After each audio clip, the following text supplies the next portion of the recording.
lesson, we're going to discuss about human rights and dignity. Next is constitutional rights. When we say constitutional rights, saan nakabase ang ating mga karapatan? Taas ang kamay ng may dignidad. Hands down. Here's on this slide. Okay, dito na lang sa slide na to, ano-ano mga terms. Or maunawaan yung mga pangyayari sa ating kapaligiran. Okay, next, para sa ikatlong pauta. Kung paano kukuha ng magiging references na inyong gagamitin sa pagbubuo ng inyong research. Okay, bukas magkakaroon tayo ng isang maikling pagsusulit bago tayo tumungo sa ating bagong talent. Okay, meron ba katanungan? Okay, maraming salamat sa inyo lahat. Hi, my name is Ma'am Sapagita Dalieto. And ako yung teacher na funny. And gusto ko yung mga estudyante ko talagang ako yung mahilig magtanong ng mga critical thinking questions. Kasi I am a social science and gusto ko more on naka-based sa philosophy and sa theory yung kanilang mga answers. And also, 6 years na ako sa public school sa DepEd.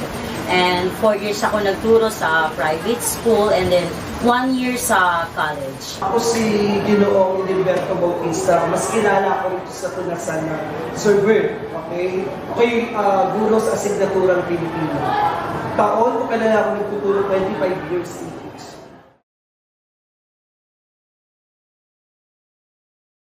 As of now, as of today, masaya syempre kasi hindi ko alam, syempre masaya ako laging gumigising sa araw-araw eh.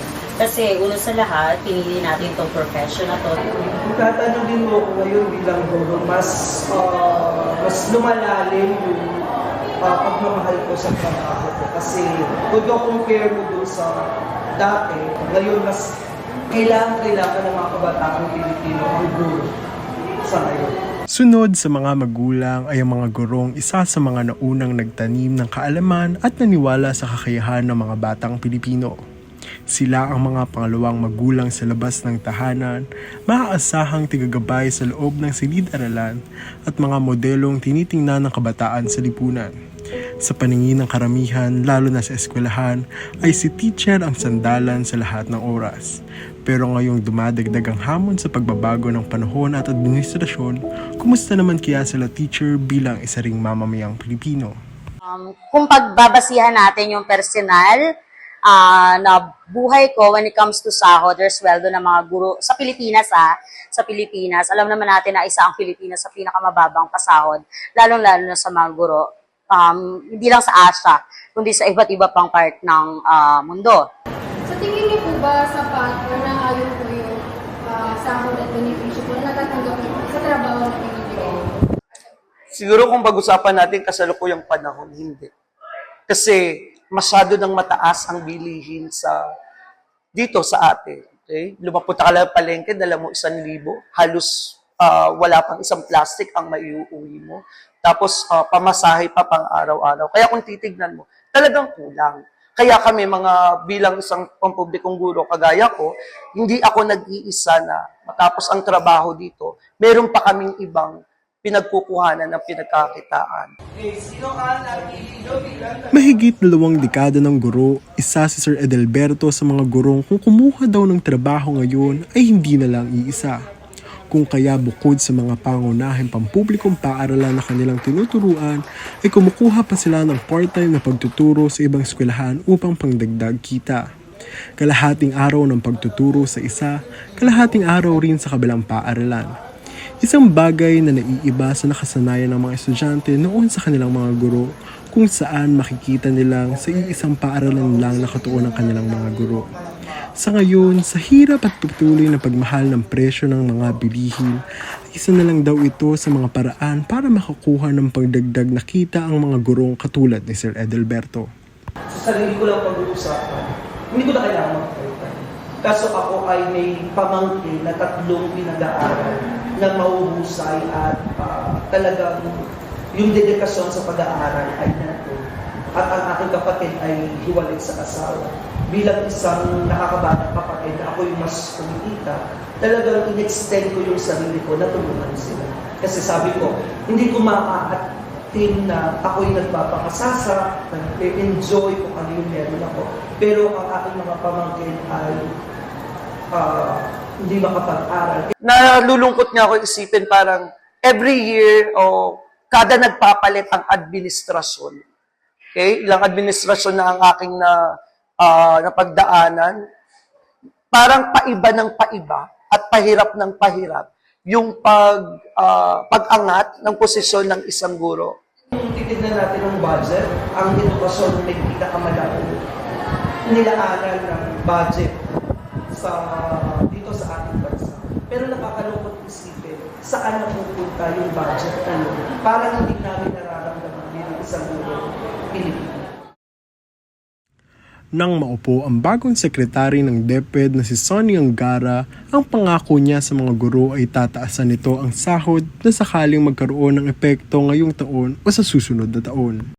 Hindi ko lang alam kung this year or next year, meron magkakaroon yan ng pagtaas ng sweldo sa ating mga teachers. Tingin ko, dito sa loob ng termino ni Pangulong Marcos, magkakaroon tayo ng pagtaas ng sweldo ng ating mga teachers.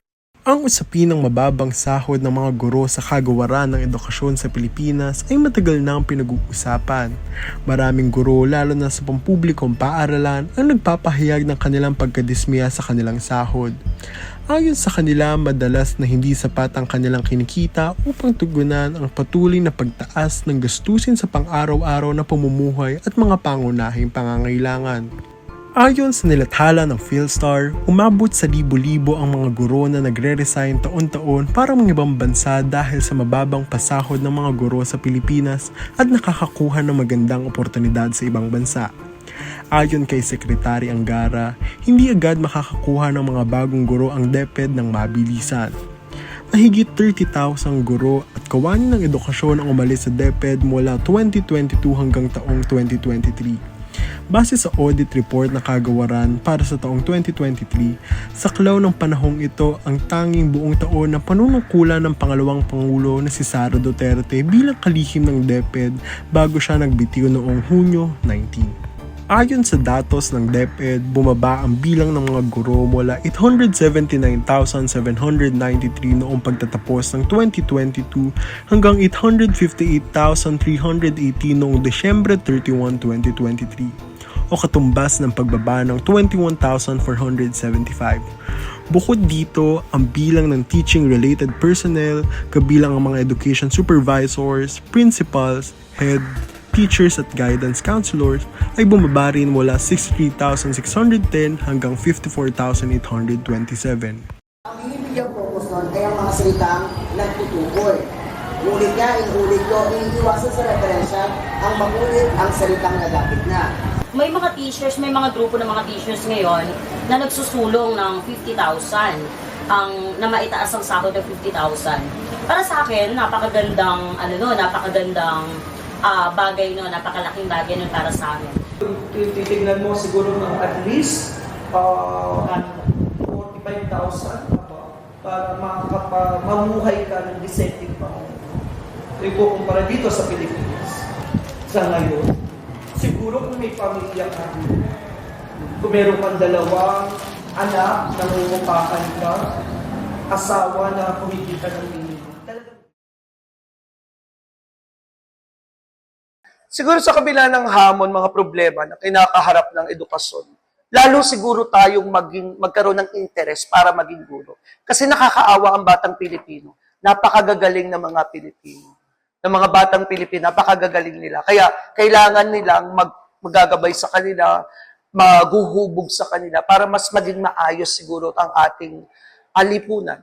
Kasi naniniwala ako na habang merong nagtuturo, naggagabay na maayos, kahit sabihin mong anong problema nangyayari sa ating may tutuwid at may tutuwid natin yun. Bigyan talaga ng pansin ang mga guro, lalo-lalo yung mga yung mga schools na walang mga faculty areas.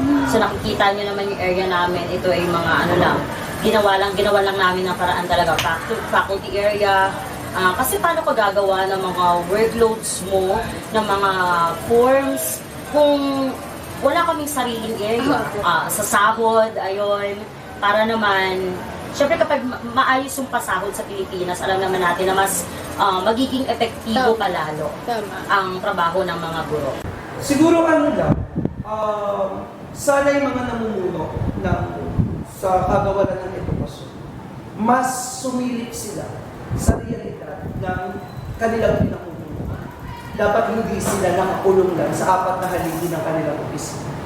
Subukan nilang ilabas ang kanilang sarili. To President Bongbong Marcos, isa sa panawagan namin mga guro is patuloy na matugunan yung ilan sa mga approval and implementations ng mga benefits, lalo-lalo sa mga pangangailangan ng mga guro na bukod sa mapakinggan, sana patuloy itong matugunan. Kasi kulang yung pakikinig kung wala namang pagtugon na nagaganap.